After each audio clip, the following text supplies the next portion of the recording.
Hello, friends, and welcome to Traces, Myth, History, and Meaning. I'm your host, Emily Oman, and in this historic moment in time, I thought it would be apt to introduce a few quotes from the philosopher and classical scholar Philip Wheelwright. This is, I feel, very timely and interesting, so let's just go into it. Quote, "Our current motivating ideas are not myths, but ideologies, lacking transcendental significance. This loss of myth consciousness I believe to be the most devastating loss that humanity can suffer. For as I have argued, myth consciousness is the bond that unites men, both with one another and with the unplumbed mystery from which mankind is sprung, and without reference to which the radical significance of things goes to pot. Now, a world bereft of radical significance is not long tolerated. It leaves men radically unstable so that they will seize at any myth or pseudo-myth that is offered." Okay, there's a lot in here. Does this not speak to you like it speaks to me? I've been thinking about it for the last month or so. I want to dive into it. I want to look around and learn what we can do to prevent from seizing upon these pseudo-myths and if we can regain a myth consciousness for our self and our community. So first, let's take a look at what he means by myth consciousness, okay? What is myth consciousness? Well, Wheelwright says that in Western civilization, since the time of Descartes, when things became purely rational, we want to dismiss myth as purely fiction, fairy tales, or allegories. But we can't, he says. Myth isn't just a story that points to a truth that one could adequately explain using scientific language. No, it points to truths that cannot otherwise be explained. And it shows us a, quote, haunting awareness of transcendental forces peering through the cracks of the visible universe. Unquote. Isn't that great? Myth, he says, may be a dimension of experience cutting across the empirical dimension as an independent variable. Since I cannot express the truths in regular language, let's find out what other aspects a myth consciousness contains. Well, a myth consciousness is the expression of a profound sense of togetherness, not merely upon the plane of intellect, like among fellow scientists, but a togetherness of feeling and of action and of the wholeness of living. Such togetherness necessitates a history, he says. So if there's no history, what we get is what we might call a mass mind, right? So a sort of mass delusion or a hysteria. And we'll go into that when we talk about pseudomyths. But first, let's continue with this myth consciousness. So he says that mythic consciousness needs a long history, and it comes from a community that has enjoyed long natural growth, so that the sense of togetherness becomes patterned and semantically significant. A patterned sense of togetherness develops its proper rhythms in ceremony and prayer, dance and song, and it not only provides a togetherness with each other, it also provides a framework for the mystery. That's capital M mystery, the spiritual, the unseen forces that impact the individuals and the community at large. So he also says this, quote, "Whatever its eventual form, it appears to express on the one hand man's primordial way of knowing, before the individual has separated himself with clear critical awareness from the group, and on the other hand, an indispensable element in the cognitive activity of every vital culture, primitive or civilized," end quote. Fascinating, right? Okay, so he also says that a myth consciousness involves a rediscovery of the original and essentially unchangeable conditions of human insight and human blessedness. I love that, human blessedness. Don't you feel like we've sort of gotten far away from that? So to distill all of these things, I'd say that myth consciousness, one, provides us with truths that cannot be expressed by any other way of expression.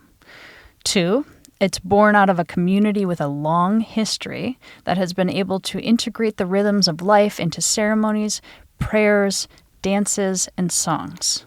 And lastly, it creates a sense of intimate togetherness with each other and with the divine or the unseen.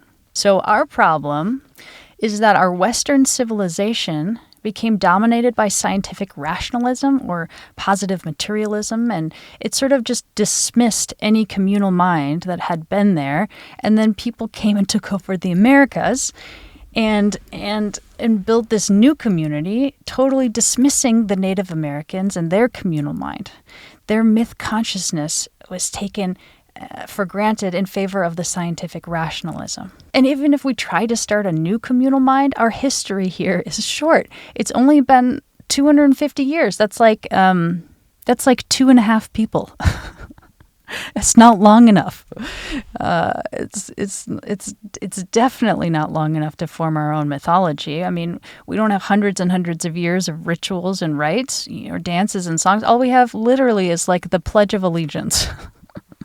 And that has nothing to do with the unplumbed mystery, which Wheelwright talks about. So this is where we get into pseudomyths, the mass mind, as he calls it. This is what he has to say about it. Examples of the mass mind include a lynching party or a wave of war hysteria or even a trade union. In such manifestations as these, the collective mind possesses little or no significant pattern, for it has had no time to mature. It creates not myths, but mere ideologies. An ideology which expresses not the interests of the group as a cooperative organism, but the interests of each member of the group reflected and repeated in each other member. Let me say that again. It reflects the interests of the group not as a cooperative organism, but the interests of each member of the group reflected and repeated in each other member. To this extent, it lacks also a transcendental reference. A mass mind cannot create myths, for it has had no real history. So here we go with the ideologies, these motivating ideas that we possess in America. They're ideologies because they lack transcendental significance and because they don't show togetherness in terms of a cooperative organism, but it's a togetherness of like-minded people. Does that make sense? So what motivates us in America is not stories that unite and give the world meaning, but rather ideologies that separate us from one another and lack a higher purpose. So where does that leave America? Well, Wheelwright says it leaves us radically unstable. So unstable that we may seize upon any myth or pseudo-myth that is handed to us. So, what are the pseudo-myths in America right now during this election season? I'm going to just do 3, and I'm going to try to not be super political on one end of the spectrum or the other. I'm going to give 3 different examples. Okay, so the first example is that the immigrants are out to get us. They're taking our jobs, our healthcare, our homes. And the irony here is that unless you're a Native American, you are an immigrant, right? None of us immigrated as Homo sapiens to the Americas before it was populated, right? The only people that have what I would call a natural claim to the land are the indigenous populations that came here, 100,000 years ago.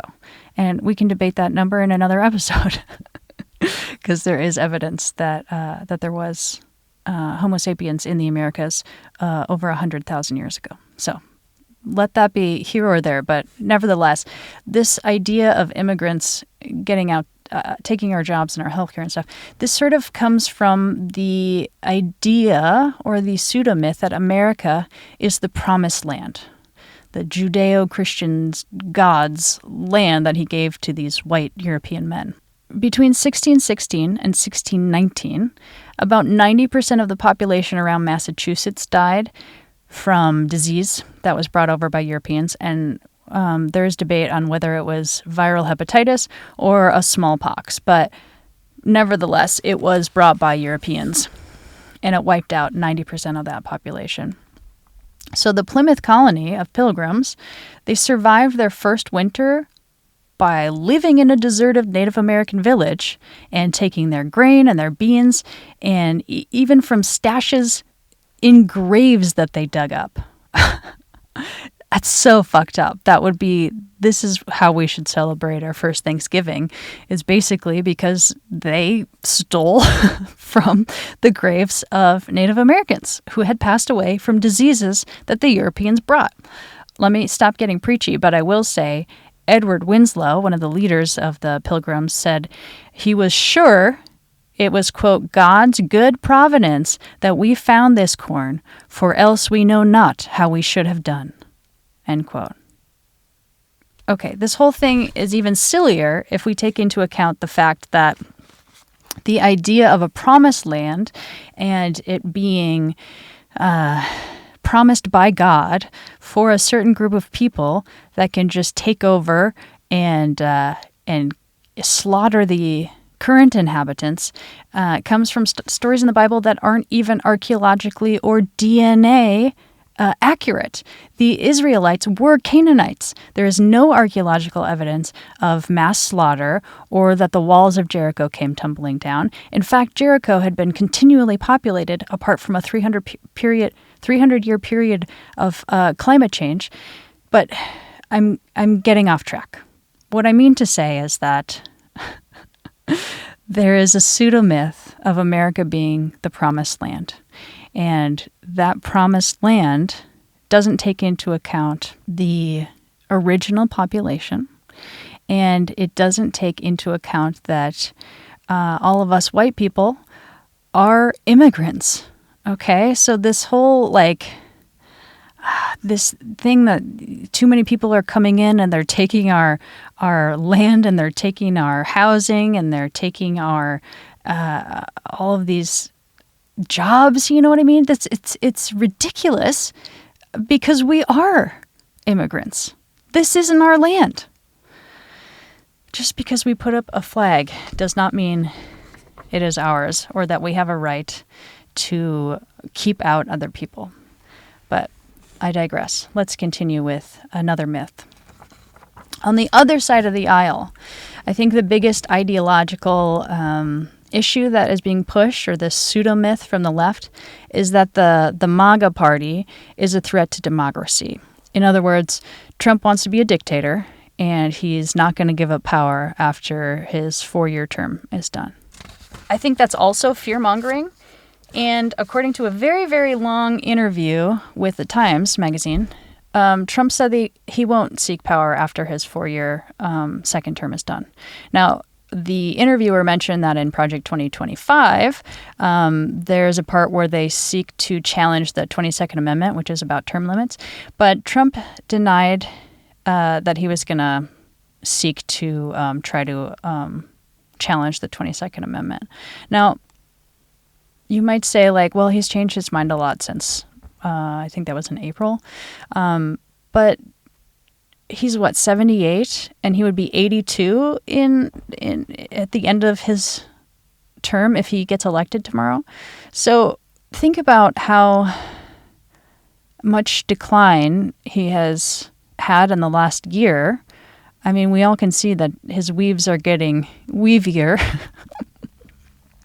That he's not as coherent or as perhaps dignified as perhaps he was 4 years ago or 9 years ago or whenever he came onto the political stage. So I can't imagine that when he's 82, if he gets elected and serves a 4-year term, that he's going to try to stay in power. So I feel like I just feel like it's a ridiculous sentiment that is to fear people on the left into, into voting Democratic. That's not to say that you shouldn't vote Democratic. I'm just saying that's the second pseudo-myth that I wanted to point out. Now, the last myth that I want to talk about is that America is terrible and needs fixing right now. America's economy is not terrible, okay? I'm going to quote a bunch of things from Jeffrey Sonnenfeld, who is an economist from Yale, and I'll link to the information here. But in America, we have the lowest unemployment since 1968. Our inflation currently is at 2.2%, which is the lowest in the G7. Our GDP is the strongest in the world, and according to the World Bank's forecast for 2025, we are going to be responsible for 80% of the GDP of the G7. Okay? In 1990, the U.S. accounted for only 2/5 of the GDP of the G7, and now, currently, it makes up half. So, there you go. The output per person in America is 30% higher in the U.S. than in Western Europe and Canada, and 60% higher than in Japan. The gaps have roughly doubled since 1990. Okay, so let's go to Mississippi. Mississippi is America's poorest state, but the residents in Mississippi make, on average, this is an average, they make more than Brits, Canadians, and Germans. Okay? Under Biden, the USA became the world's largest energy producer. We produce 1/3 more energy than the Saudis and Russia. Biden granted 50% more oil and gas drilling permits than Trump did. Okay? Under Biden, the deficit was cut by 1/3, wherein, under Trump, it had tripled. Immigration in the last 6 months has been less than in Trump's last 6 months in office. Yes, we had a surge of immigrants. The Democrats tried to pass a bipartisan bill, but Trump told the Republicans to kill the bill, right? It's frustrating. And the last thing about the economy is the U.S. has had 76 record highs in the stock market in just this last year, okay? So when thinking about the future of American consciousness, let's go back to Wheelwright. He said, and this is in 1970, quote, "Probably it will include a strong consciousness of America and the American destiny. But the important question is whether it will include something more, whether America will become a genuine symbol or merely a dogma. The myth of the nation must be shot through with a larger transcendent mythological consciousness, or it lacks sanctity and in the long run will not satisfy the deeper human cravings. Perhaps our immediate prospect is one of darkness and waiting and wholesale liquidation of much that has seemed indispensable to us, spiritual as well as material." End quote. Okay, so he has this vision in 1970 of what's probably going to happen without a mythic consciousness in America. And clearly that has exactly come to fruition, it seems to me anyway. So what can we do about it? It looks really bleak, but he offered some hope at the end of this lecture. This is the conclusion, and I think it will help us to form our action steps going forward. Quote, "We do not know what is to come. We can only try to learn what we must do. I suspect we must be like starving men who keep a little from their meager store to plant it in the ground for a future crop. What matters is the myth consciousness of the next generations, the spiritual seed that we plant in our children, their loves and insights and incubating sense of significant community. On that depend the possibilities of future generations, in poetry and in everything else." End quote. I think that's pretty beautiful. The spiritual seed we plant in our children. I love that. Their loves and insights and incubating sense of significant community. We need to nurture that. We need to be a good example of working together, of talking through issues together, not fear-mongering, not seeking the interests of each individual member of one's group reflected and repeated in each other member. That's not the way. We need togetherness, and we need history to form that togetherness. We've only been here for 2.5 people. Okay? We need 1,000 years. Give us 1,000 years. Let us come together and form our own ceremonies, prayers, dances, songs, united by the wholeness of living and our connection to what we cannot see or measure, that mystery with a capital M, the unseen force or forces that impact us and our community. We need that. We need that connection with each other and with the mystery. So, may we read and study and hear the myths of cultures all around the world and throughout time. That's one of my hopes for us. May we read, study, and hear the history of the world, how empires rose and fall, and how we can choose peace over violence. And lastly, may we find togetherness with our fellow man and with the great mystery that surrounds us, that provides us with, as Wheelwright would call, radical significance, or what we may call meaning. And finally, if you, like me, grew up in the Judeo-Christian mythos, listen to these words. This is first from Isaiah 1, verse 17. Defend the oppressed. Take up the cause of the fatherless. Plead the case of the widow. Now from Deuteronomy 10:18. He defends the cause of the fatherless and the widow, and loves the foreigner residing among you, giving them food and clothing. And Zechariah 7, verses 9 and 10. Show mercy and compassion to one another. Do not oppress the widow or the fatherless, the foreigner or the poor. Do not plot evil against each other. All right, peace be with you.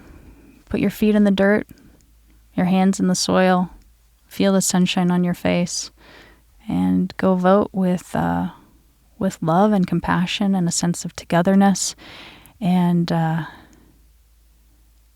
yeah, let's get this myth consciousness. Let's try to grow that within ourselves and plant the seed within our children. Bye.